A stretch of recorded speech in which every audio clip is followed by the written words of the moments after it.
Halo, selamat siang semua. Selamat siang, Pak. Siang. Selamat siang, Pak. Siang. Oke,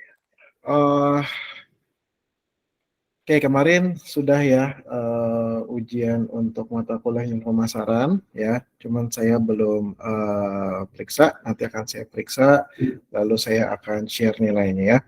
Oke, sekarang kita masuk ke mata kuliah yang baru berjudul Manajemen Sumber Daya Manusia ya. Mungkin teman-teman di sini yang sudah bekerja ya, mungkin sudah familiar dengan apa yang saya sampaikan di mata kuliah ini, atau mungkin jangan-jangan ada kalian yang bekerja memang di dunia HR ya. Ya, kita sama-sama saling belajar ya. Jadi kalau setelah saya menyampaikan materinya, apabila ada yang mau menambahkan, melengkapi, kita berdiskusi aja ya. Oke. Di pertemuan pertama ini kita akan belajar tentang konsep dasar manajemen sumber daya manusia ya. Jadi kalian mengenal sekilas ya apa itu manajemen sumber daya manusia atau MSDM. Nah, kita mengenal dari kata manajemennya dulu. Ya, manajemen itu adalah alat ya untuk mencapai sebuah tujuan ya. Semua perusahaan pasti memiliki tujuan. Ya, tidak mungkin ada perusahaan yang tidak memiliki goal, tidak memiliki tujuan. Ya, kalau ada perusahaan nggak punya tujuan, itu perusahaan yang pasti akan cepat bangkrut. Ya, dan untuk mencapai sebuah tujuan, tentu kita memerlukan berbagai strategi, ya, dan berbagai mengatur segala aspek di dalam perusahaan ya, mengatur dari sisi operasional, mengatur dari orang-orangnya, mengatur sistemnya, mengatur semuanya. Nah, yang mengatur itulah yang kita sebut sebagai manajemen. Jadi kalau kita bisa memanage semua aspek di dalam perusahaan, maka kita akan mampu mencapai tujuan perusahaan. Ya, kemarin kita sudah belajar manajemen pemasaran. Ya, jadi pemasaran itu salah satu bagian dari sebuah perusahaan untuk mencapai tujuannya. Ya, kita kemarin belajar pemasaran, kita tentu mengetahui semua teknik pemasaran kalau kita lakukan dengan baik, semua berjalan dengan baik, tentu ujung-ujungnya adalah untuk mencapai tujuan perusahaan. Entah tujuan secara finansial, secara keuntungan, penjualan, atau tujuan yang lainnya. Nah, kali ini kita mau belajar bagaimana kita memanage dari sisi manusianya, orang-orang yang bekerja di dalamnya. Ya, dengan manajemen, daya guna dan hasil guna unsur-unsur manajemen akan dapat ditingkatkan. Manajemen berasal dari kata to manage, artinya mengatur, ya. Semua perlu diatur. Kalau tidak diatur, maka semua akan berantakan, ya. Pertanyaannya adalah apa yang diatur, apa tujuannya harus diatur, mengapa harus diatur, siapa yang mengatur, dan bagaimana mengaturnya. Itu adalah pertanyaan-pertanyaan bagaimana kita memanage sebuah perusahaan.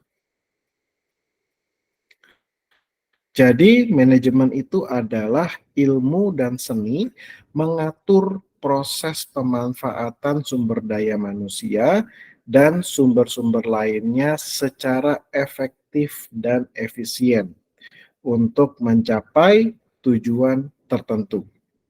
Ya. Jadi manajemen itu adalah ilmu kita mengatur, ya, ilmu mengatur ya proses pemanfaatan semua sumber daya di sebuah perusahaan. Tujuannya apa? Untuk mencapai tujuan perusahaan. Nah, ada unsur manajemen yang disebut 6M. Man, money, method, machines, materials, and market. Ya, jadi ada 6 yang diatur dalam sebuah perusahaan. Satu, man atau manusia atau sumber daya manusia, orang-orang yang bekerja di dalam perusahaan. Kedua, money, bagaimana secara finansial kita mengatur keuangan perusahaan, ya, kita mengelola pengeluaran dan kita bagaimana memperoleh pendapatan, ya. Lalu metode atau metode, ya. Semua sistem-sistem yang berlaku dalam perusahaan, sistem keuangan, sistem pemasaran, sistem pembelian, sistem penjualan, sistem semuanya diatur dalam sebuah perusahaan, ya. Machines, ya. Selain ada sumber daya manusia, tentu ada sumber daya alat, ya, entah itu peralatan besar, peralatan kecil. Pokoknya semua peralatan yang kita gunakan untuk mendukung pekerjaan kita.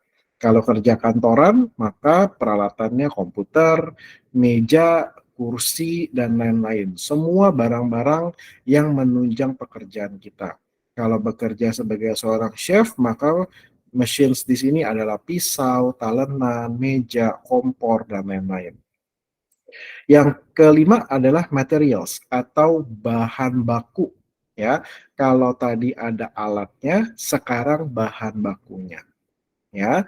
Setelah itu kita akan mengatur market atau pasar kita atau orang-orang yang berpotensi menjadi customer kita. Nah, 6M inilah yang diatur dalam sebuah perusahaan. Kemarin kita sudah belajar tentang market, ya, bagaimana kita mensegmentasi market, membuat target market, dan lain-lainnya, ya. Nah, sekarang kita akan belajar tentang man. Nah, lalu setelah kita belajar tadi pengertian manajemen, sekarang kita belajar pengertian MSDM atau manajemen sumber daya manusia. Secara kata-katanya, ya, MSDM ini merupakan penggabungan dari dua konsep yang memiliki pengertian berbeda, yaitu manajemen dan sumber daya manusia. Ya, ada dua istilah dalam kata MSDM.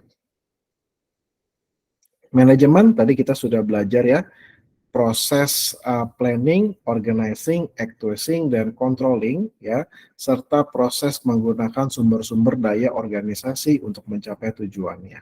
Nanti kita akan ada mata kuliah sendiri membahas tentang ilmu manajemen, ya.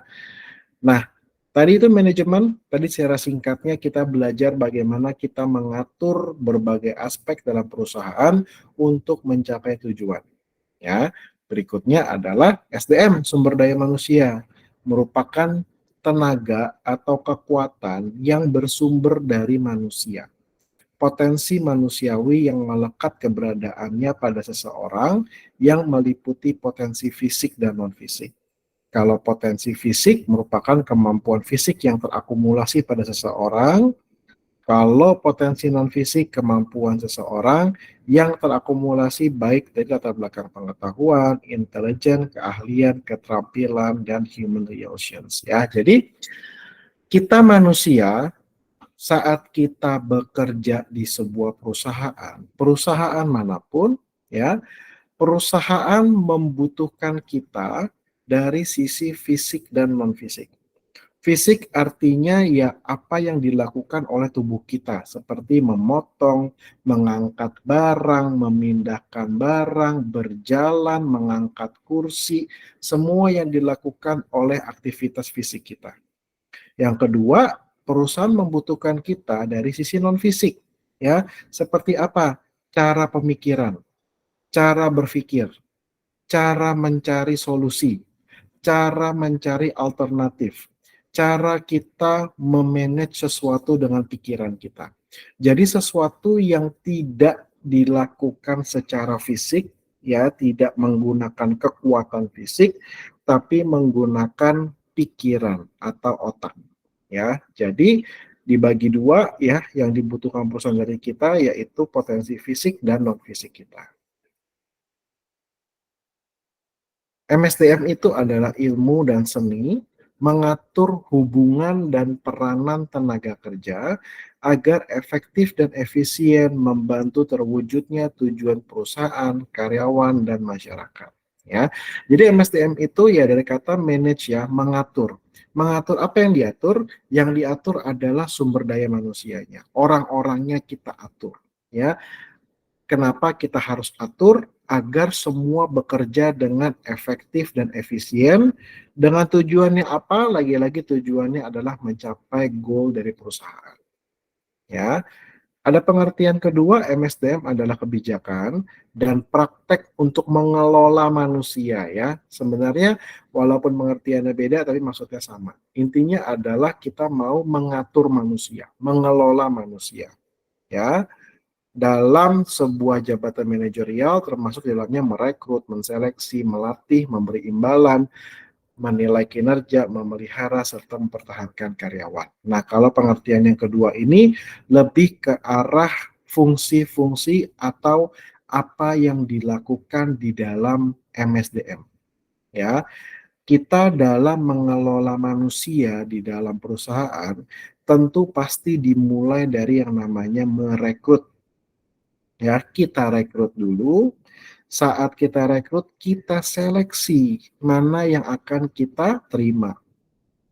Setelah sudah kita terima, kita harus melatih agar kemampuannya meningkat atau kemampuannya menyesuaikan dengan kebutuhan perusahaan.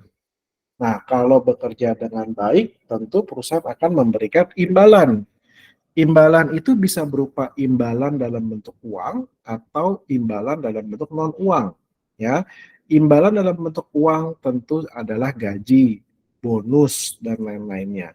Tapi kalau imbalan yang bukan berupa uang, bisa berupa asuransi, ya, bisa berupa uh, misalnya setahun sekali perusahaan mengadakan gathering untuk karyawan, jadi karyawan secara moral juga happy, ya, dan lain-lainnya. Imbalan yang sifatnya non monetary, bukan bersifat uang.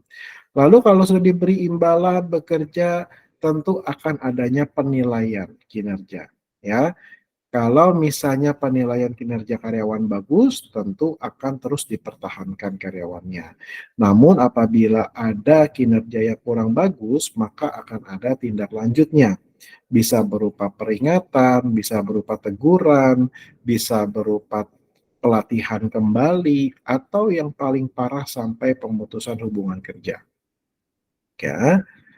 Oke, jadi intinya MSDM itu ya yang kita dapat ya secara garis besar itu adalah bagaimana kita mengatur manusia-manusia yang bekerja di dalam perusahaannya. Kita atur semua agar semua bekerja dengan baik dan kalau semua bekerja dengan baik tentu tujuan perusahaan akan tercapai. Ya, intinya itu. Oke. Nah, apa sih perbedaan antara MSDM dan personalia? Ya, kalau tadi MSDM sudah kita belajar ya, kalau personalia itu adalah penyedia kepemimpinan dan pengarahan para karyawan dalam pekerjaan atau hubungan kerja mereka. Administrasi kepegawaian adalah penempatan orang-orang ke dalam suatu perusahaan. Jadi perbedaan antara personalia dan MSDM itu lebih luas dibandingkan hanya personalia. Personalia itu hanya berhubungan dengan pekerjaan karyawan. Saya merekrut kamu, ya, lalu kamu bekerja, saya menggaji kamu. Kamu pekerjaan yang nggak bagus, saya PHK, kamu bekerja yang bagus, saya pertahankan. Tapi kalau manajemen sumber daya manusia itu lebih lagi dari hanya sekedar itu. MSDM memberikan pelatihan kepada karyawan. MSDM memberikan konsultasi kepada karyawan. MSDM memberikan tadi saya bilang gathering bersama karyawan. Jadi MSDM itu lebih tinggi tingkatan daripada personalia karena itu selain hanya rekrut, gaji dan lain-lain, tapi juga lebih ke arah menjamin kesehatan mental karyawan, menjaga kenyamanan karyawan dalam bekerja. Ya. Jadi MSDM dan personalia itu keduanya merupakan ilmu yang mengatur manusia dalam suatu organisasi agar mendukung tujuan perusahaan. Nah, ini bedanya ya. Kalau MSDM itu dianalisis secara makro, secara garis besar, secara luas kita menilai karyawan. Tapi kalau personalia dianalisis secara mikro, jadi benar-benar spesifik banget ya.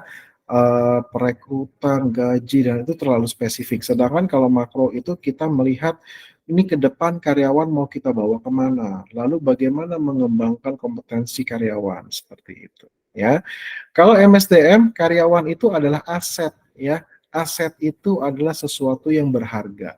Aset itu adalah sesuatu yang harus dijaga, dimaksimalkan agar benar-benar potensinya maksimal.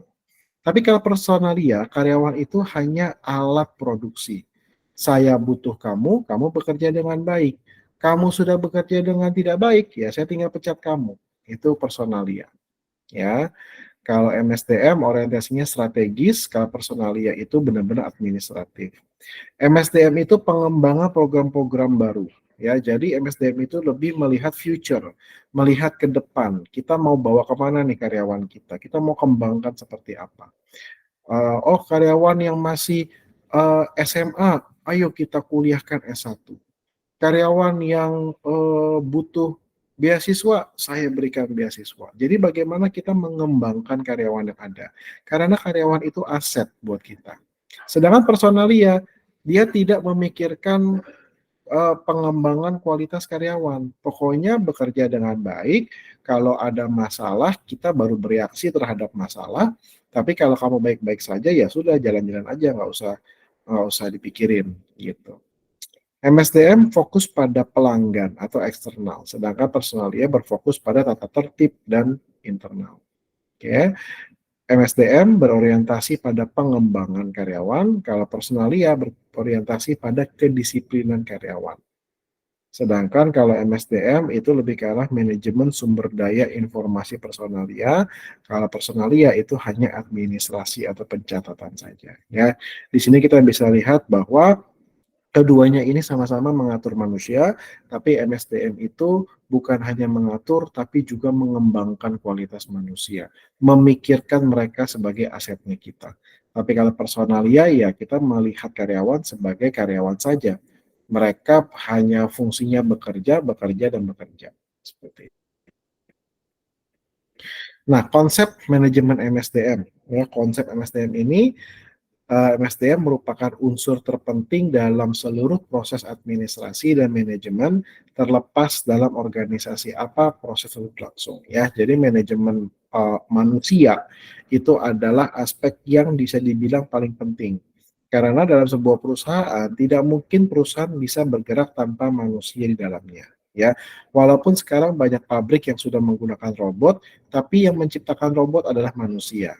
Kalau robot rusak yang membetulkan manusia, ya. Dan sampai sekarang robot belum bisa secara sepenuhnya menggantikan posisi manusia, ya. Jadi manusia itu adalah aspek yang terpenting dalam menggerakkan roda perusahaan.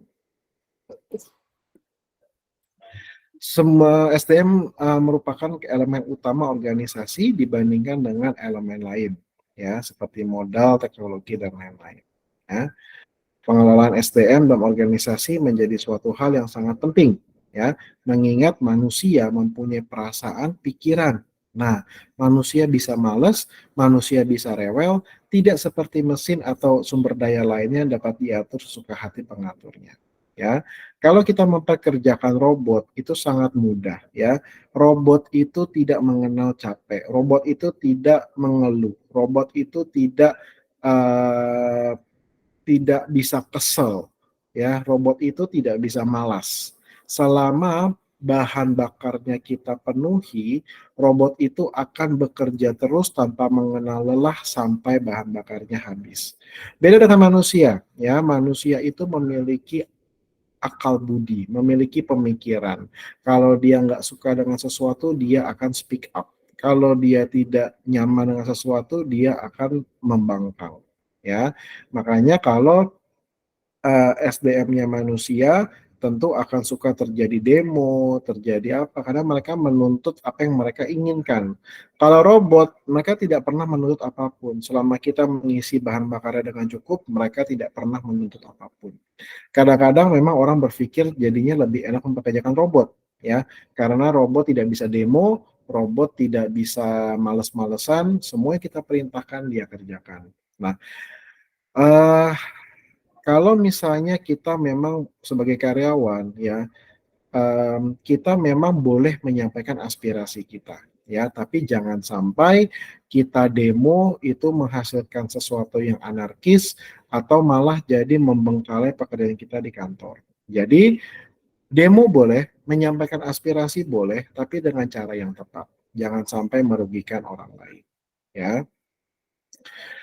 Manajemen SDM merupakan program aktivitas untuk mendapatkan SDM, mengembangkan, memelihara, dan mendayagunakannya untuk mendukung organisasi mencapai tujuan. Ya, jadi MSDM itu setelah kita merekrut pegawai, kita tidak mendiamkannya saja, membiarkan dia bekerja begitu aja, tapi kita memikirkan pengembangan dia dan kita memikirkan kemajuan dia.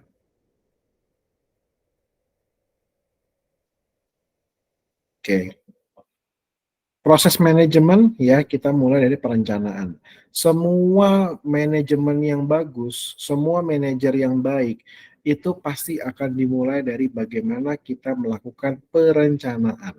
Sebuah tindakan tanpa perencanaan itu adalah tindakan yang beresiko menyebabkan gagal, ya. Jadi kita harus selalu apapun kita rencanakan dulu. Ya, setelah kita rencanakan, kita mengorganisasikan, kita bagi-bagi tugasnya, kita bagi-bagi tugas per departemen, kita bagi-bagi wewenang per orang dan lain-lain.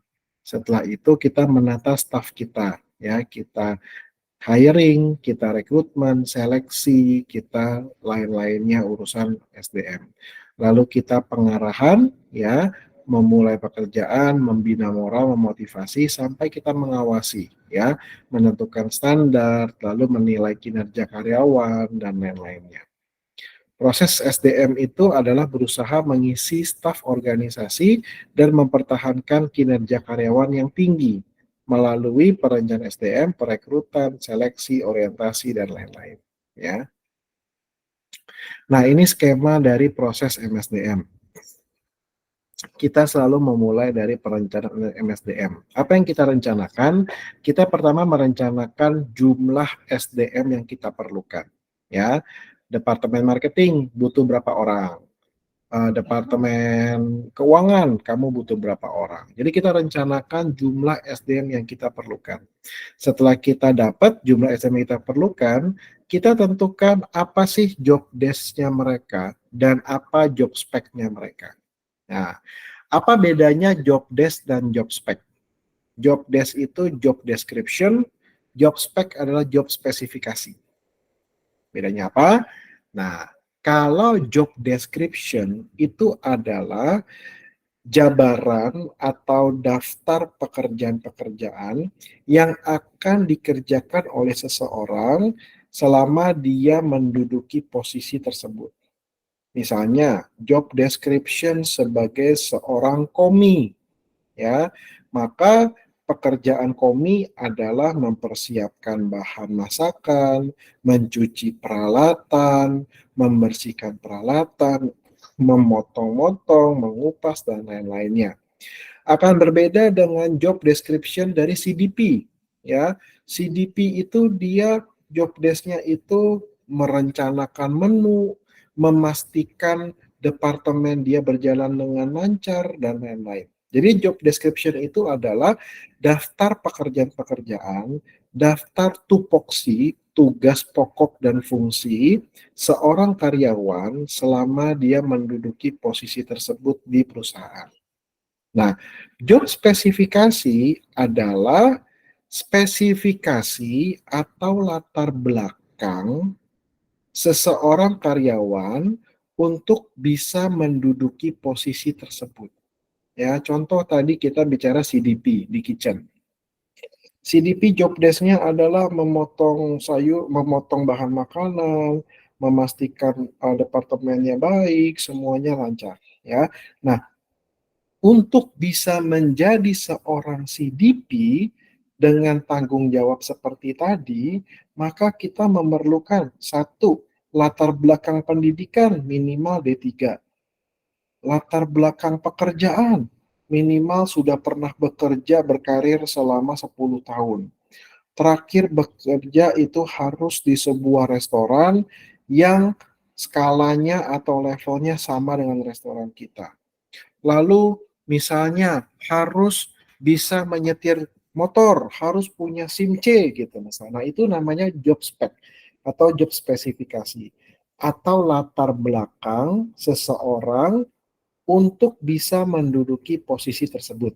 Ya, gitu ya. Jadi kita harus menentukan satu, jumlah karyawan dibutuhkan. Job desk masing-masing karyawan ya, marketing manager job desk-nya apa, chef job desk-nya apa, dan lain-lain. Lalu tentukan job spek-nya, job spesifikasinya. Seorang chef untuk bisa bekerja sebagai chef di hotel kita, dia minimal harus satu, pendidikan minimal diploma 4.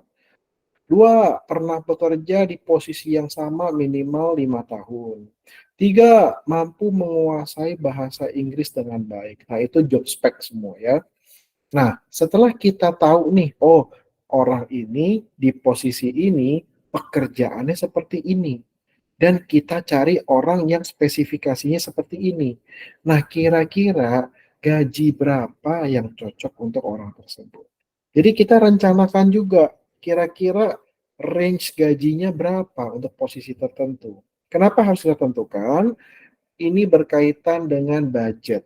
Setelah kita menentukan range gaji karyawan kita, kita totalkan dengan range gaji seluruh karyawan kita, maka kita mendapatkan estimasi tiap bulan kita bayar gaji berapa duit. Ya, setelah ketahuan kita tiap bulan bayar gaji berapa duit, kita bandingkan dengan perkiraan pemasukan kita. Jangan sampai gaji karyawan lebih besar dari pemasukan. Itu namanya cari bangkrut namanya. Di mana-mana pendapatan itu harus lebih tinggi, harus lebih tinggi dari semua biaya yang ada, termasuk biaya SDM seperti itu. Ya, kemarin waktu kita belajar tentang food production ya, kita belajar itu bahwa labor cost atau biaya tenaga kerja itu sekitar 30% dari revenue atau pemasukan. Nah, kita sesuaikan dengan budget kita. Ya, kita jadi sudah tahu nih kita butuh karyawan berapa, posisinya apa saja, job desk-nya apa, job spec-nya apa, range gajinya kira-kira berapa. Nah, setelah kita merencanakan itu semua, masuk ke step kedua, kita rekrut ya, kita rekrut. Kalau kita perusahaan yang sudah berjalan, pilihannya dua, ada pengurangan karyawan atau rekrut ya. Kalau logikanya sebuah posisi yang ditinggalkan karyawannya entah karena dia resign atau di PHK, tentu kita akan mencari pengganti dari posisi tersebut ya. Jadi step kedua ini antara perekrutan atau pengurangan ya. Nah, lalu kalau ada masalah kita selesaikan masalahnya. Berikutnya kita identifikasi dan seleksi karyawan yang berkompeten ya. Kalau ada karyawan kita sekarang dan memang kualitasnya sangat bagus, kita di tahap ini bisa melakukan promosi, kenaikan jabatan. Apabila memang di atas jabatannya itu orang yang sudah resign, ya, maka orang yang di bawahnya itu bisa kita promosikan naik jabatan. Tapi kalau misalnya jabatan ini memang dari dulu kosong, ya kita merekrut karyawan baru untuk mengisi jabatan tertentu. Ya, nah setelah kita seleksi dan kita sudah menerima karyawannya, kita harus lakukan orientasi. Orientasi itu apa? Orientasi itu adalah sebuah kegiatan di mana kita menyamakan pemikiran karyawan baru dengan perusahaan. agar karyawan tahu, oh perusahaan ini tuh bergerak di bidang apa, cara bekerjanya seperti apa, itu yang kita pelajari dalam orientasi. Nah, setelah orientasi kita adakan pelatihan-pelatihan untuk semakin meningkatkan kualitas dari sumber daya kita. Ya. Karyawan yang mudah beradaptasi dan kompeten dengan keterampilan dan pengetahuan yang kompeten. Ya, setelah itu mereka melakukan pekerjaannya. Saat mereka melakukan pekerjaannya, tentu mereka akan diberikan kompensasi atau gaji, bonus, asuransi, dan lain-lain kompensasi atas pekerjaan karyawan tersebut di perusahaan kita. Lalu kita adakan pelatihan lagi, ya, pengembangan karir sampai karyawan yang kompeten dan kinerja tinggi mampu menghasilkan kinerja yang tinggi dalam jangka panjang. Ya, ini adalah skema atau proses dalam MSDM. Nah, ketika ini kita jelaskan pertama dari analisis jabatan. Ya, analisis jabatan itu adalah yang tadi yang saya bilang ya, kita membuat job description, kita membuat job spesifikasi agar kita bisa mencari orang yang tepat. Nah, perencanaan SDM itu adalah perencanaan jumlah SDM yang dibutuhkan. Proses penarikan adalah jumlah kandidat yang siap diseleksi. Jadi saat HRD sudah memasarkan iklan perekrutan kerja, ya maka si HR itu dia akan melihat berapa jumlah yang masuk dan siap diseleksi. Lalu masuklah proses seleksi. Bagaimana cara menyeleksi? Ya kita seleksi dengan job spec yang sudah kita tentukan tadi. Minimal pendidikannya tingkat apa, pengalaman kerjanya minimal berapa lama, bekerja di bidang terakhir berapa lama, seperti itu. Ya, nah kandidat yang dinyatakan diterima sesuai dengan profil yang kita harapkan, dengan range gaji yang kita tawarkan, maka mereka akan diterima bekerja. Ya. Dan setelah mereka menerima bekerja, mereka melakukan orientasi, ya, karyawan yang telah memahami tugas, kewajiban, dan tanggung jawabnya, serta mengenali lingkungan karyawannya. Ya, jadi di sini karyawan akan berkenalan dengan perusahaan tempat dia akan bekerja dan bagaimana cara bekerja. Setelah itu penempatan, ya karyawan akan ditempatkan memang di posisi yang paling cocok sesuai dengan job spec-nya dia dan job desk-nya dia. Ya. Lalu setelah karyawan bekerja, karyawan tentu akan dinilai hasil kerjanya. Ya. Informasi tentang penilaian kinerja karyawan, kualitas, kemampuan, dan kelemahannya. Lalu apabila karyawan yang memang dinyatakan kira-kira kurang, maka akan diberikan pelatihan dan pengembangan. Sedangkan kalau karyawan yang memang sudah bagus berprestasi, biasanya akan dikembangkan karirnya, dipromosikan karirnya ke posisi yang lebih tinggi. Lalu ada perencanaan karir, ya. Perencanaan karir ini adalah jalur pengembangan karir menunjukkan keterkaitan dan keserasian antara jabatan, pendidikan, dan pelatihan, kompetensi, serta masa jabatan seseorang pegawai sejak pengangkatan jabatan tertentu sampai dengan pensiun. Ya, jadi sebuah perusahaan besar, perusahaan yang baik, itu biasanya akan mempertahankan karyawannya sampai usia pensiun. Nah, mereka harus merencanakan ya bagaimana nih pengembangan karir orang ini sampai dia pensiun. Kan tidak mungkin seseorang itu hanya bekerja gitu-gitu aja sampai usia pensiun. Kita pengen dia level up, kita pengen dia lebih berkualitas lagi sehingga kita harus membantu dia dalam merencanakan karir dia ke depan sampai dia pensiun. Ya. Nah, lalu ada kompensasi atau gaji atau imbalan ya. Perancangan sistem balas jasa, kompensasi merupakan perancangan suatu sistem formal dan terstruktur untuk memberikan imbalan kepada karyawan atas hal-hal yang mereka lakukan demi keberhasilan perusahaan. Ya, jadi karyawan yang sudah bekerja dengan baik, yang berkontribusi atas keberhasilan perusahaan, tentu akan diberikan kompensasi berupa gaji, bonus, dan lain-lain. Yang paling terakhir adalah pemutusan hubungan kerja. Ya, Pemutusan hubungan ini bisa berupa pensiun, ya, lalu pemberhentian atas permintaan sendiri atau resign, ya, lalu pemberhentian langsung oleh perusahaan. Ini biasanya diakibatkan satu, mungkin ada masalah yang timbul dari karyawannya sendiri. Karyawannya berbuat kriminal, karyawannya berbuat kesalahan.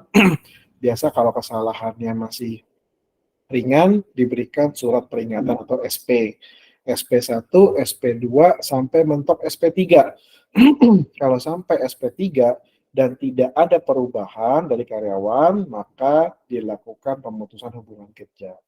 Atau bisa juga pemberhentian sementara, ya, apabila sedang ada kondisi di mana perusahaan harus libur kerja dulu, contoh misalnya COVID kemarin, ya. Saat COVID kemarin, banyak hotel-hotel, industri pariwisata yang sampai harus tutup dulu. Tapi mereka tidak akan tutup untuk selamanya. Mereka hanya akan tutup selama COVID berlangsung. Karena selama COVID berlangsung, tidak ada penjualan sama sekali. Ya, nah di situ karyawan mungkin akan diberhentikan secara sementara sampai nanti perusahaan memiliki kemampuan untuk membuka kembali usahanya. Seperti itu. Tadi pemberhentian langsung oleh perusahaan juga bisa disebabkan kondisi perusahaan, ya. Kalau misalnya tiba-tiba perusahaan bangkrut, perusahaan tidak bisa melanjutkan usahanya sampai harus dinyatakan bangkrut, ya maka mau tidak mau seluruh karyawannya juga harus diberhentikan, ya.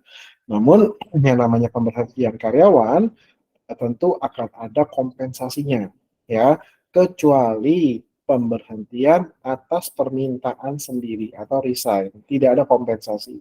Yang kedua, kalau kita di PHK perusahaan karena kesalahan kita seperti kriminal, ya, nah kalau itu tidak ada kompensasi. Tapi kalau pensiun, ya, artinya dia berhenti dengan baik-baik, memang karena usianya sudah mencapai pensiun, maka biasanya perusahaan akan memberikan dana pensiun. Lalu kalau misalnya pemberhentian langsung memang disebabkan oleh kondisi perusahaan, maka perusahaan pun juga wajib memberikan kompensasi juga. Ya, tapi perhitungan kompensasinya diatur, ya, tergantung apakah perusahaan ini memang sudah bangkrut atau perusahaan yang memang hanya pengen aja untuk PHK karyawan, ya. Pemberhentian sementara juga sama, diberikan kompensasi juga, ya, seperti itu. Nah, mengapa sih MSDM itu penting, ya? Tujuan perusahaan itu akan sulit terwujud tanpa peran aktif karyawan, ya. Tentu penggerak roda perusahaan itu adalah karyawan. Kalau karyawannya tidak berperan aktif, tentu tujuan perusahaan tidak akan tercapai. Mengatur karyawan itu sulit dan kompleks, ya. Kita kalau karyawan itu tentu terdiri dari berbagai macam latar belakang, ya. Berbeda latar belakang pendidikan, berbeda latar belakang keluarga, berbeda mungkin latar belakang kewarganegaraan, orang kita memperkerjakan orang asing misalnya, ya. Semua itu memiliki perbedaan, ya. Jadi perbedaan setiap manusia itu sangat kompleks dan sulit ditangani. Nah, MSDM yang baik adalah bagaimana semua karyawan yang berlatar belakang beda-beda bisa kita selaraskan menjadi satu tujuan, satu gaya kerja. Nah, itu adalah kalau MSDM atau HRD yang benar-benar luar biasa. Ya. Nah, tujuan MSDM itu adalah meningkatkan dukungan sumber daya manusia dalam usaha meningkatkan tujuan perusahaannya. Jadi itu aja intinya, ya. Bagaimana kita mau mendukung SDM kita yang ada untuk mencapai tujuan perusahaan. The purpose of human resource management is to improve the productive contribution of people to the organization in an ethically and socially responsible way, ya. Jadi bagaimana kita mengembangkan atau meningkatkan produktivitas karyawan dalam sebuah perusahaan, ya, meningkatkan produktivitas pegawai, mengurangi tingkat absensi dan meningkatkan loyalitas para karyawan pada organisasi. Oke, Sudah jam 3:50, kita berhenti dulu, kita akan istirahat 20 menit ya. Terima kasih.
Oke, kita kembali lagi ya. Suara saya terdengar? Iya Pak, terdengar. Kedengaran, Pak. Benar ya? Oke. Saya agak trauma nih yang kemarin saya ngajar udah beberapa slide nggak taunya berhenti. Oke, eh,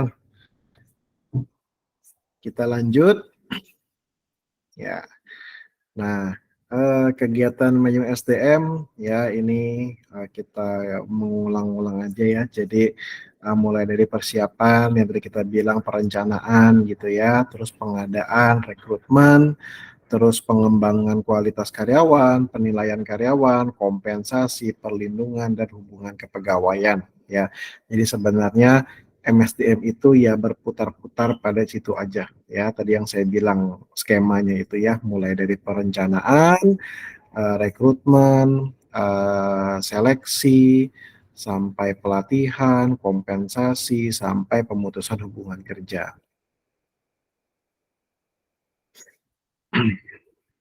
Nah, kalau persiapan dan pengadaan itu mulai dari analisa jabatan, itu tadi saya ceritakan tentang membuat job desk dan membuat job spec, ya. Perencanaan SDM ini adalah tentang jumlah SDM yang kita butuhkan, kita sesuaikan dengan range gajinya, sehingga kita bisa menyesuaikan budget atau cost untuk SDM, disesuaikan dengan revenue atau pendapatan kita. Nah, kalau semua sudah oke, kita lakukan rekrutmen, kita seleksi, kita terima, dan kita program orientasi. Nah, itu persiapan sampai pengadaan SDM-nya. Kalau SDM-nya sudah ada, ya kita lakukan pengembangan dan penilaian. Ya, pengembangan bisa berupa pelatihan-pelatihan. Ya, pelatihan itu bisa bersifat soft skill dan hard skill.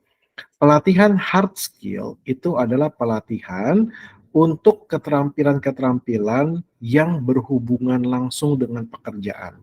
Misal, seorang accounting, ya, maka kalau kita adakan pelatihan hard skill, maka pelatihan-pelatihan yang bersifat yang sekitaran accounting, akuntansi, pembukuan dan lain-lainnya, pokoknya semua skill atau kemampuan yang memang berhubungan dengan pekerjaan dia itu adalah hard skill. Tapi kalau soft skill itu adalah seperti ilmu berkomunikasi, ya. Seorang accounting itu memang tidak memerlukan ilmu komunikasi yang bagus. Itu tidak berhubungan dengan pekerjaan dia. Pekerjaan dia adalah pembukuan, audit, dan lain-lain. Dia tidak butuh ilmu komunikasi. Tapi seorang accounting, kalau dilengkapi dengan ilmu komunikasi yang baik, maka dia tentu akan lebih baik dalam pekerjaannya. Ya, contoh lagi ilmu soft skill itu adalah misalnya teamwork, kerjasama tim. Ya, seorang accounting itu tidak membutuhkan ilmu teamwork dalam pekerjaannya. Dia memang mengerjakan tugas yang menjadi bagiannya seperti itu. Tapi kalau seorang accounting yang memiliki teamwork yang bagus, mampu bekerja sama dengan koleganya dengan baik, tentu dia akan lebih baik lagi. Contoh seorang finance ya dalam melakukan audit, ya. Hard skill dia adalah kemampuan audit. Bagaimana membuat formulir audit yang betul, bagaimana menjalankan proses audit yang betul, bagaimana membuat laporan audit yang betul. Itu hard skill. Nah, dalam dia melakukan audit, dia tidak memerlukan ilmu komunikasi dalam pekerjaannya. Seorang auditor yang tidak memiliki ilmu komunikasi yang baik, selama dia menjalankan SOP-nya dan pekerjaannya dengan betul, maka pekerjaannya selesai dengan baik. Tapi coba bayangkan kalau seorang auditor, dia selain melakukan audit, tapi dia juga punya ilmu komunikasi yang bagus, sehingga selama proses audit, suasananya menjadi menyenangkan, orang yang diaudit juga merasa nyaman di auditnya, tentu penilaiannya akan berbeda. Nanti kalau kita tanya nih sama klien gitu ya, kamu lebih pilih si auditor yang kaku kayak tadi, atau kamu pilih auditor yang pintar ngomong, pintar berkomunikasi? Dua-duanya sama-sama mengerjakan pekerjaan dengan betul, semuanya sama-sama baik. Tapi tentu klien akan lebih senang dengan auditor yang bisa mencairkan suasana, kemampuan komunikasinya baik. Itu menjadi nilai tambah, ya. Soft skill itu menjadi nilai tambah bagi sebuah pekerjaan. Nah, pelatihan bisa melatih hard skill, bisa melatih soft skill, ya. Nah, lalu ada penilaian, ya. Jadi penilaian itu seseorang kan sudah diberikan job desk-nya. Nah, pertanyaannya, apakah dia sudah menjalankan job desk-nya dengan baik? Nah, itu kita nilai. Biasanya penilaiannya itu, kalau biasa perusahaan itu adalah penilaian tahunan, ya, akan dinilai nih kinerja seorang karyawan. Kalau ternyata dia bekerjanya itu melebihi ekspektasi, bisa saja dia diberikan kenaikan gaji atau promosi jabatan atau diberikan bonus seperti itu. Tapi kalau karyawan yang ternyata kinerjanya dinilai masih belum mencapai target, belum mencapai ekspektasi, maka perusahaan akan melakukan pelatihan lagi. Ayo, kamu nih yang kurang apa? Kamu nih apa yang masih belum maksimal? Ayo coba kasih tahu saya akan berikan pelatihan buat kamu agar kamu semakin maksimal. Seperti itu. Lalu membantu perencanaan karir pegawai. Ya, tadi kan saya bilang, kita perusahaan merencanakan karir pegawai itu sampai dia pensiun. Kita tidak mau seorang karyawan itu hanya stuck begitu-begitu aja sampai dia pensiun. Maka kita bantu merencanakan karir dia. Pokoknya kamu selama bekerja di sini 3 tahun, kamu harus naik menjadi supervisor. Ya, kamu harus memiliki target nih supervisor. Setelah supervisor, kamu bekerja mungkin 3-4 tahun, kamu harus bisa menjadi senior supervisor gitu. Jadi ada ininya perencanaan karirnya sampai kamu nanti pensiun, setidaknya kamu pensiun sebagai seorang manajer. Jangan kamu pensiun hanya sebagai seorang supervisor aja, ya seperti itu. Pengkompensasian ya itu kompensasi bisa dalam bentuk gaji, bisa dalam bentuk macam-macam ya. Mempertahankan dan memelihara semangat kerja dan motivasi para pegawai melalui program kesejahteraan, ya. Kita kalau bekerja, apa sih yang memotivasi kita? Tentu yang motivasi kita adalah gaji, ya. Kalau kita bekerja tidak digaji, kita tidak mungkin termotivasi. Apalagi kalau kita bekerja tiba-tiba gaji kita turun, pasti tidak termotivasi. Ya, jadi kompensasi itu sangat penting untuk memelihara semangat kerja karyawan, ya, dan melindungi pegawai dari akibat buruk yang timbul dari pelaksanaan pekerjaan serta menjaga kesehatan pegawai. Inilah pentingnya BPJS Kesehatan dan BPJS Ketenagakerjaan yang sudah pernah saya sampaikan sebelumnya, ya. BPJS itu fungsinya untuk melindungi pegawai ya dari akibat buruk yang timbul dari pekerjaan, itu BPJS Ketenagakerjaan, serta menjaga kesehatan pegawai, itu BPJS Kesehatan.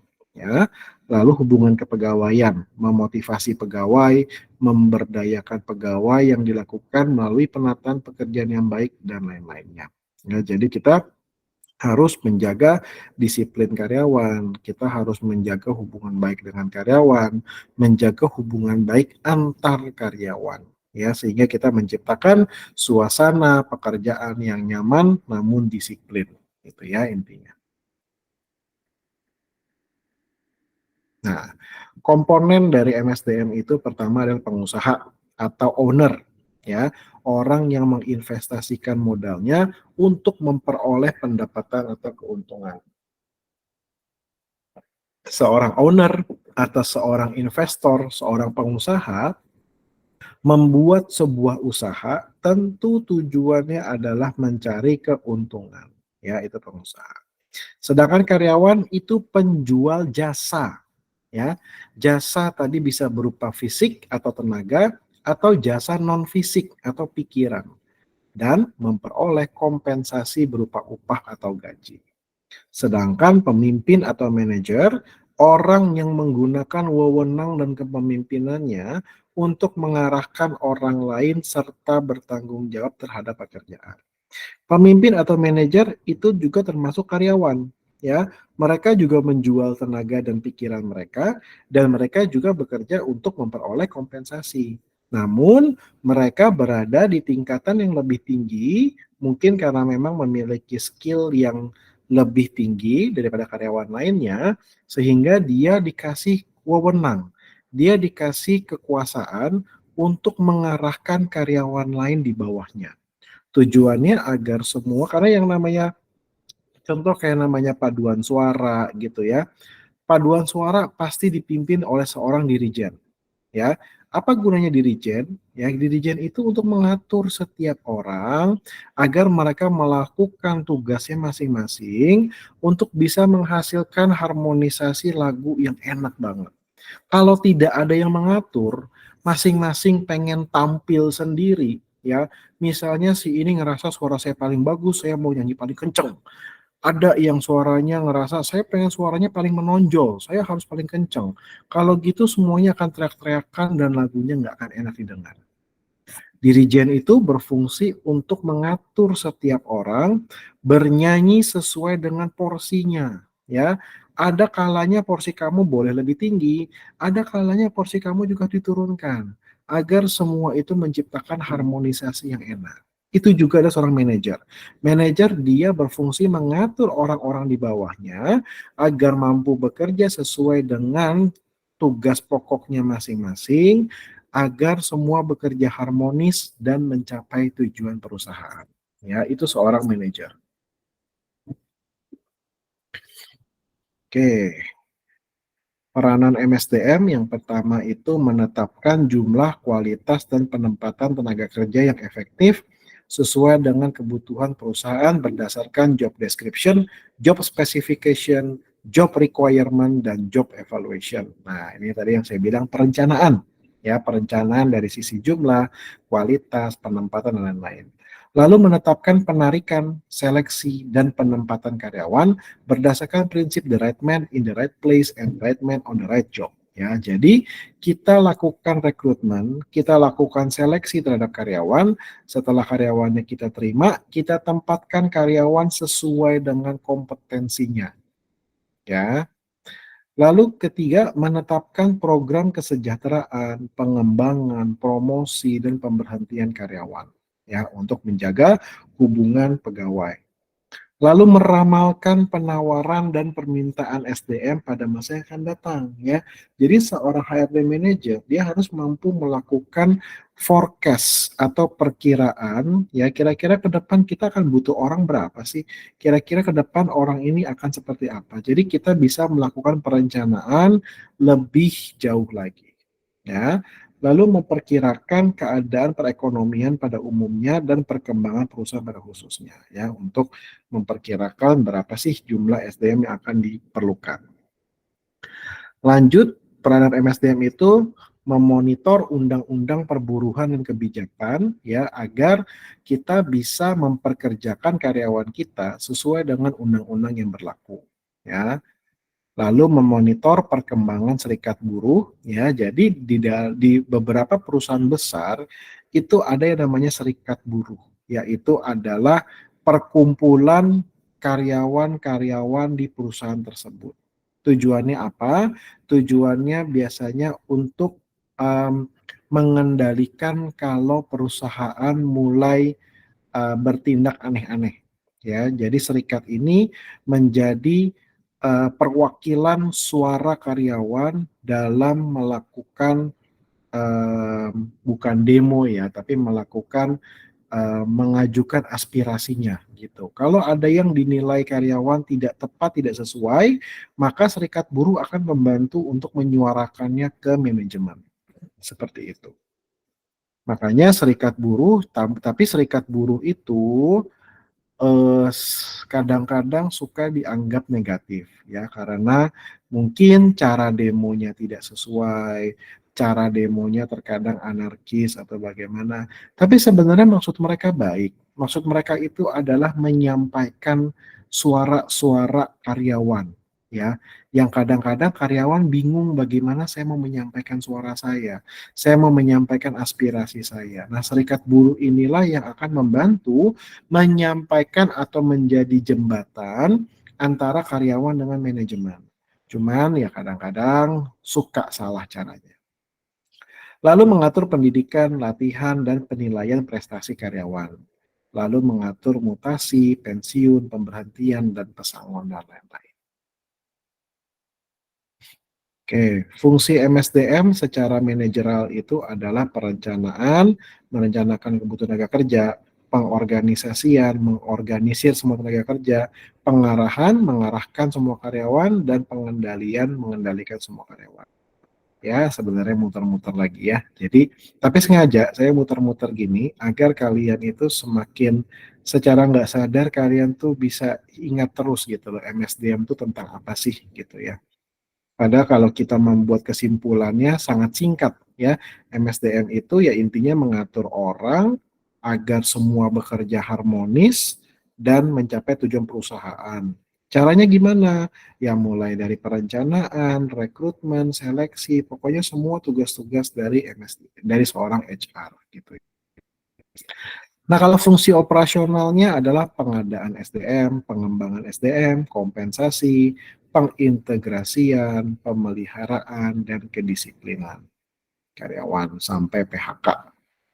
Nah, kalau pendekatan MSDM itu ada pendekatan mekanis, ya, penggantian tenaga manusia dengan mesin, penerapan spesialisasi dan standarisasi, manusia diperlakukan sama dengan mesin, menimbulkan beberapa masalah. Yang pertama, pengangguran teknologis, keamanan dalam bekerja, takut di PHK, pengaruh serikat buruh, minim skill karyawan, dan lain-lainnya. Jadi memang eh, kalau kita melihat ya, sudah banyak beberapa pabrik-pabrik yang mulai menggantikan manusia dengan mesin. Kenapa? Satu, ya, biaya operasional mesin jauh lebih murah daripada gaji karyawan. Yang kedua, tadi saya sempat bilang, yang namanya mesin tidak punya pikiran. Mereka tidak bisa mengeluh, mereka tidak bisa capek, mereka tidak bisa males-malesan. Selama kita mengisi bahan bakar mereka atau menyediakan listrik yang tepat, mereka akan terus bekerja. Ya, beda dengan manusia yang kadang-kadang bisa malas, kadang-kadang mau demo, kalau demo kadang-kadang suka sehari dua hari nggak kerja, nggak produktif dan lain-lainnya. Ya, kedua manusia itu suka melakukan human error. Ya, yang namanya manusia pasti suka melakukan kesalahan, baik yang nggak sengaja atau tidak sengaja. Mesin tidak pernah membuat kesalahan, kecuali yang memprogramnya salah. Tapi kalau memprogramnya betul, mesin tidak pernah melakukan kesalahan. Ya, seperti itu. Jadi memang kalau kita melihat dari sisi-sisi itu, kadang-kadang perusahaan berpikir lebih baik saya mempekerjakan mesin daripada manusia. Ya, tapi ada satu hal yang mesin tidak punya, yaitu adalah kreativitas, akal budi, ya, itu yang tidak dimiliki oleh mesin. Mesin tidak akan pernah menduduki posisi supervisor maupun manajer yang memerlukan kreativitas dan kemampuan pikiran mengorganisasikan segala hal. Mesin biarpun dipekerjakan, tapi mesin biasanya hanya berposisi sebagai tenaga produksi saja. Ya, tetap masih dibutuhkan tenaga manusia. Ya, namun manusia-manusia yang keterampilan atau skillnya sama seperti mesin itu yang perlu khawatir. Misalnya seorang tenaga kerja atau karyawan gitu ya, dia tidak memiliki keahlian apapun. Pekerjaan dia di pabrik, pekerjaannya hanya menutup botol misalnya. Pekerjaan dia hanya menutup botol. Dia nggak punya keahlian lain, nggak punya kemampuan lain. Ya, nah menutup botol itu bisa digantikan oleh mesin. Ya, mesin bisa beberapa kali lebih cepat dari manusia dalam menutup botol. Dan mesin bisa menutup botol dengan standar. Mau mesin menutup 1000 botol, kekencangan menutup botol itu akan sama semua. Tapi kalau manusia, ada kadang-kadang lebih kencang, ada kadang-kadang kurang kencang. Ya, nah makanya zaman sekarang perlu yang namanya peningkatan skill, ya, peningkatan kemampuan. Kita carilah skill-skill yang tidak bisa digantikan oleh mesin. Ya, makanya teman-teman di sini sekarang mengambil program Dream Lead. Ini saya yakin salah satu tujuan kalian mengambil program ini adalah untuk meningkatkan kapasitas kalian, ya, meningkatkan kemampuan kalian. Nanti kalau misalnya ada teman-teman yang magang gitu ya, magang itu juga berupa meningkatkan kemampuan kalian. Nah, itulah upaya-upaya kalian agar kalian tidak tergantikan oleh mesin, ya. Jadi yang namanya buruh atau karyawan, daripada mereka sibuk demo, menolak adanya mesin, menolak adanya ini, lebih baik mereka meningkatkan kualitas mereka, ya, meningkatkan kualitas mereka dengan skill-skill yang tidak bisa digantikan oleh mesin. Tapi kan kita tidak ada biayanya, Pak. Nah, ada program prakerja, ya, di mana pemerintah menyediakan berbagai macam fasilitas pelatihan, ya, untuk meningkatkan kualitas manusia, gitu ya. Oke, apa yang tidak dimiliki robot? Empati, kreativitas, keahlian menganalisa masalah yang bersifat kompleks, karakter, logika, kemampuan mengambil keputusan berdasarkan kebijakan. Ini semua yang belum bisa dilakukan oleh mesin sampai sekarang. Ya, jadi inilah peluang kalian di mana kalian bisa meningkatkan skill kalian di atas kualitas dari sebuah mesin. Nah, lalu pendekatan paternalis, ini manajer bertindak sebagai bapak bagi karyawan. Ya, karyawan diperlakukan dengan baik dan diberi fasilitas. Persoalannya apa? Karyawan menjadi manja, malas, produktivitas kerja menurun. Ya, pernah mendengar istilah apa perbedaan pemimpin dan bos? What is the difference between leader and boss? Nah, bos itu adalah seorang atasan yang dia hanya bisa menyuruh-nyuruh karyawan. Menyuruh karyawan di bawahnya tanpa memperdulikan kapasitas karyawannya, dia suruh karyawannya melakukan semua pekerjaannya, namun dia sama sekali tidak memberikan contoh bagaimana mengerjakannya, tidak ikut serta dalam mengerjakannya, dia hanya bisa menyuruh, dan kalau hasilnya jelek, dia hanya bisa menyalahkan bawahannya. Itu adalah bos. Sedangkan pemimpin atau leader adalah orang yang mampu mendelegasikan pekerjaan ke bawahannya menyesuaikan dengan kapasitas karyawan, ya, tidak membudakkan karyawan, ya, menyesuaikan kapasitas karyawan, lalu selalu memberikan contoh ke karyawan bagaimana cara mengerjakannya, bagaimana cara membuatnya sampai karyawan ngerti dan karyawan bisa bekerjanya sendiri. Dan apabila ada masalah, dia akan turun tangan langsung untuk menyelesaikan masalahnya, seperti itu. Nah, tapi ada lagi yang karakter pemimpin di mana dia benar-benar memanjakan karyawannya. Dia itu sangat-sangat, ini orang yang sangat disukai karyawan. Karyawan telat masuk, nggak apa-apa. Karyawan hari ini nggak masuk, nggak apa-apa. Karyawan kerjanya lagi kurang bagus, nggak apa-apa. Nah, bos atau leader atau atasan yang nggak apa-apa ini tidak selamanya baik. Memang kalau di mata karyawan ini adalah atasan yang paling luar biasa baik. Tapi secara kinerja perusahaan, kinerja itu akan menurun karena karyawan tidak disiplin. Karyawan merasa bekerja itu sangat nyaman, ya, tidak disiplin, menjadi manja, malas, dan produktivitas menurun. Nah, lalu ada pendekatan sumber daya manusia. Karyawan dianggap sebagai manusia yang memiliki martabat dan kepentingan hidup yang harus diperhatikan agar hidup layak dan sejahtera. Ini adalah perusahaan yang menganggap karyawan sebagai aset, ya. Jadi mereka selalu memikirkan bagaimana kualitas hidup karyawan, bagaimana karyawan nyaman dalam bekerja. Lalu ada pendekatan manajerial. Organisasi sangat tergantung pada manajer. Kehidupan kerja pasti karyawan sangat tergantung pada atasan langsung. Nah, ini adalah atasan yang narsis, ya. Dia ingin dia yang dipuji kalau pekerjaannya bagus, tapi kalau ada pekerjaan yang kurang bagus, dia tidak mau disalahkan, ya. Namun dia tidak memberikan pekerjaan kepada karyawannya. Semua dia kerjakan sendiri. Pokoknya dia pengen, karena dia menganggap hanya diri dia yang paling pintar. Karyawannya tidak ada yang pintar. Sehingga pada saat berhasil, dia yang akan mengambil semua panggungnya. Tapi kalau dia salah, dia akan menyalahkan karyawannya. Itu adalah pendekatan manajerial. Lalu pendekatan sistem sosial. Organisasi berhasil bila ada sistem sosial yang terintegrasi dan berjalan harmonis. Ya.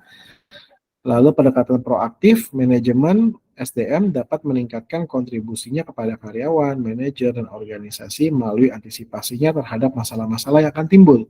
Bila tidak masalah, akan lebih sulit dipecahkan. Nah, ini jadi tergantung kita bagaimana kita mau menjadi seorang pemimpin. Kita mau jadi seorang pemimpin yang seperti apa. Ya, nanti akan ada pertemuan di mana kita membahas tentang leadership atau kepemimpinan. Oke, demikian materi saya siang hari ini. Semoga kalian sudah kira-kira mengetahui apa yang akan kita bahas selama 10 pertemuan ke depan. Apa itu manajemen sumber daya manusia, apa ruang lingkupnya, dan lain-lainnya. Ya, oke, sekarang saya buka sesi tanya jawab. Silahkan bagi yang mau bertanya.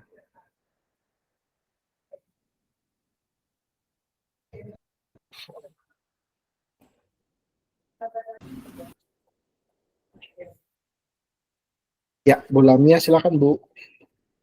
Ya, sore Pak. Sorry. Ya, mungkin saya mau minta tanggapan gitu ya. Saya ada kenalan atau tahu orang dekat juga dengan saya, si keluarga. Jadi tuh dia bekerja di suatu perusahaan karena usianya juga udah mau pensiun gitu ya, udah tua. Jadi kadang sama, saya nggak tahu ya, sama GM-nya, pokoknya sama atasannya gitu, dibuat seolah-olah dia nggak betah gitu. Jadi bekerja nggak sesuai schedule. Jadi kayak ditambah-tambahin gitu loh Pak. Nah, karena mungkin ya, karena skillnya atau udah bisa ngikuti udah bisa berkembang mengikuti uh, bagaimana perusahaan karena faktor usia dan lain-lain.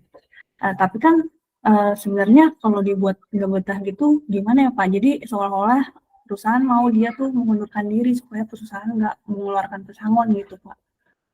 Itu gimana tanggapannya? Itu sebenarnya melanggar kode etik nggak? Tapi kan di satu sisi juga perusahaan juga harus berkembang. Gimana tuh Pak? Ya, thank you pertanyaannya. Memang ya, tidak semua perusahaan itu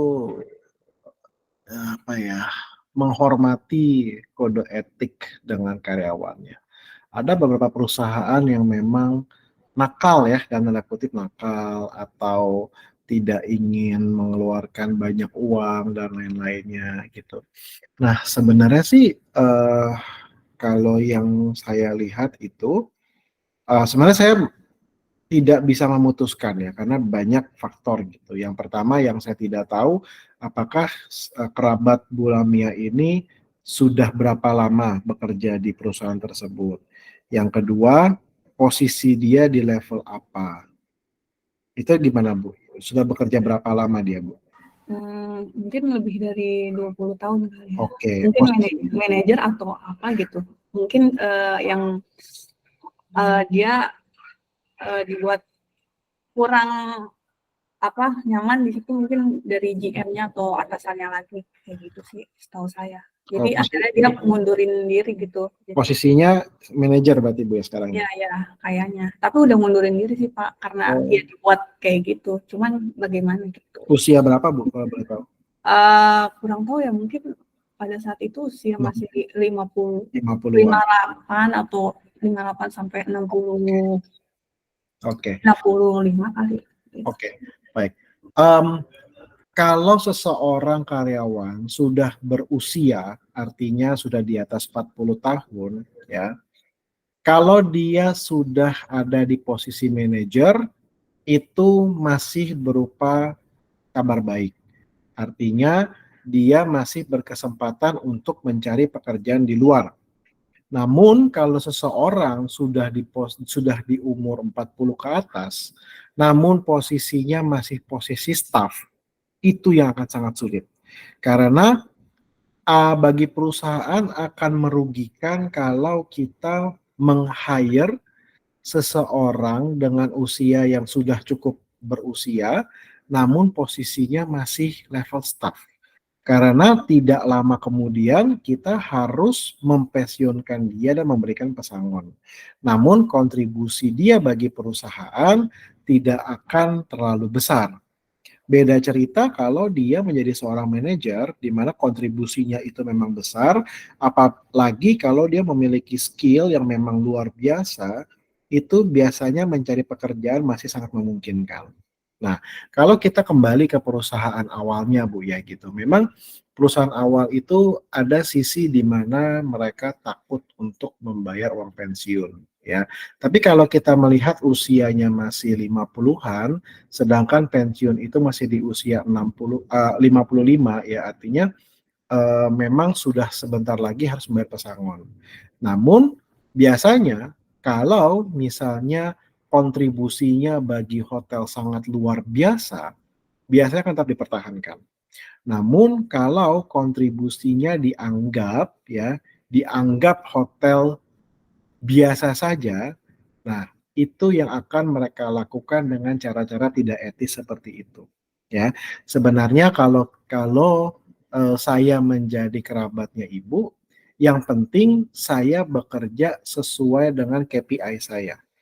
Kita kan kalau kerja 20 tahun, kita sudah tahu kan KPI kita setiap tahun apa gitu. Dan selama saya bisa mencapai KPI, ya, mau bagaimanapun GM membuat kita tidak nyaman, kita tidak akan berpengaruh sebenarnya. Karena bagaimanapun penilaian kita di mata owner atau di mata investor atau di mata operator hotel, yang dinilai adalah KPI kita gitu. Cuman memang secara mental pasti akan terganggu ya, secara kenyamanan akan terganggu. Jadi kalau perusahaan sudah seperti itu, selama mereka tidak melanggar aturan Bu ya, tidak melanggar aturan, artinya misalnya di kontrak kita kerjanya 52 misalnya, tapi ternyata udah 3 bulan terakhir kita selalu kerjanya 61 atau bahkan 70, tapi tidak ada kompensasi apapun berupa uang lembur atau penggantian PH gitu-gitu ya, itu kita baru bisa akan menuntut. Tapi kalau selama perusahaan tidak melanggar aturan, ya itulah kehidupan bekerja. Itu yang harus kita terima ya. Dunia bekerja itu memang bukan dunia yang indah, bukan dunia yang gampang. Jadi kadang-kadang hal-hal seperti terjadi ya kita harus menerimanya, Bu. Seperti itu. Makanya saya bilang sangat penting yang namanya pengembangan karir, perencanaan karir. Jangan sampai kita udah di usia 40-an tapi posisi kita masih menjadi seorang staff ya. Kalau itu terjadi, lebih baik kita keluar dan kita membuka usaha. Tapi kalau kita memang sudah merencanakan karir, pokoknya saya di usia 30-an, saya minimal sudah harus manajer. Saya di usia 40-an, setidaknya saya sudah menjadi seorang director. Entah director sales, director of culinary, atau apapun. Di usia 50-an atau 40-an akhir, target saya menjadi seorang GM. Nah, kalau kita punya perencanaan seperti itu, dan di usia itu kita sudah mencapai director atau GM, kita nggak perlu takut ya, banyak perusahaan yang masih mau menerima kita. Ya, makanya tadi saya bilang pentingnya yang namanya perencanaan karir. Gitu. Itu sih Bu Lamia, tanggapan saya. Oh, oke Pak, terima Sama- kasih. Sama-sama. Ada lagi yang mau bertanya? Pak Khairul, silakan. Halo, selamat sore Pak. Boleh. Saya mau bertanya Pak, sejauh mana ya Pak MSDM berperan dalam menciptakan lingkungan kerja yang mendukung kesejahteraan mental dan fisik karyawan? Dan udah itu yang kedua,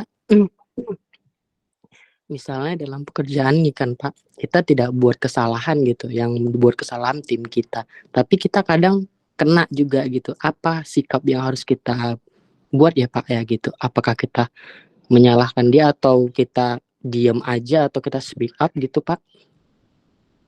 Oke, baik. Yang pertama, sejauh mana MSDM berpengaruh dalam lingkungan kerja kita? Sangat berpengaruh. Ya, karena satu, yang negosiasi gaji kita itu adalah kita dengan HRD. Itu satu. Itu sudah menentukan kenyamanan bekerja atau tidak ya dari gaji. Kedua, HRD itu bertugas salah satunya adalah tadi yang saya bilang hubungan pegawai. Jadi bagaimana dia menciptakan hubungan antar pegawai itu yang enak. Jadi HRD itu harus memiliki program-program, tidak harus program besar, program kecil cukup untuk menjalin rasa kekeluargaan antar karyawan. Apalagi kalau kita bekerja di kantor di mana karyawan antar lantai itu bahkan mungkin nggak kenal sama sekali, ya. Nah, itulah tujuan atau tugasnya HR, bagaimana menciptakan suasana kerja yang nyaman. Ya, bagaimana HR itu mengendalikan potensi kejadian bullying dan lain-lainnya di antara pegawai.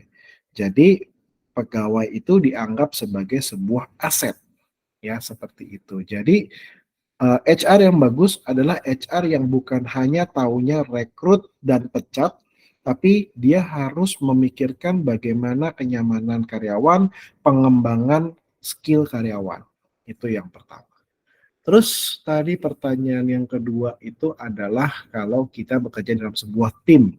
Nah, kita dalam bekerja dalam sebuah tim, ya, tentu seorang leader kita, tim leader kita, itu kalau tim leader yang baik, dia tidak akan menutup mata, ya, tidak akan menutup mata. Artinya dia selama bekerja sama timnya, tentu dia akan melihat kualitas setiap anggota timnya. Dan secara tidak langsung dia yang akan tahu siapa tim dia yang memang kerjanya bagus, mana tim dia yang kerjanya biasa-biasa aja, mana tim dia yang memang nggak kerja sama sekali. Dia yang tahu. Nah, tadi kalau Pak Amri bilang kalau kita bekerja dalam tim dan terjadi kesalahan, yang disalahkan adalah tim, sebenarnya itu cara yang salah. Sebuah tim, kalau terjadi kesalahan, yang disalahin itu adalah tim leadernya, bukan timnya. Ya, contoh misalnya,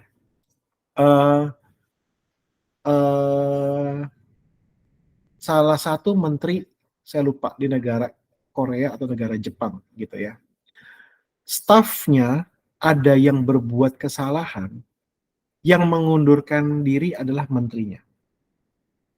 Terus kalau misalnya kita pernah ada kasus di kepolisian, ya, anak buahnya yang salah, tapi yang dipecat adalah kapolseknya atau kapolresnya. Jadi sebenarnya kesalahan sebuah tim, yang disalahkan itu adalah leadernya, bukan timnya. Gitu. Itu kalau memang sebuah tim yang betul ya. Saya nggak tahu kalau di tempat Pak Amri mungkin timnya beda cerita atau gimana. Tapi yang betul adalah semua menjadi tanggung jawab leadernya. Nah, tadi saya bilang seorang leader dia tidak buta. Dia tahu kualitas setiap anggotanya. Dan dia tentu seorang leader tidak mau disalahkan. Seorang leader pasti mau yang terbaik. Otomatis leader yang baik, dia yang akan menyeleksi sendiri timnya. Kalau dia tahu ada anggota tim yang kurang bagus, dia akan berusaha untuk menggantikannya dengan anggota tim yang lain. Sehingga kita, misalnya kita sebagai anggota tim yang performanya bagus, tentu kita akan terus dipertahankan sama leader kita. Itu sih, Pak Amri. Oke, terima kasih Pak. Oke. Oke, kalau gitu terima kasih semua atas waktunya.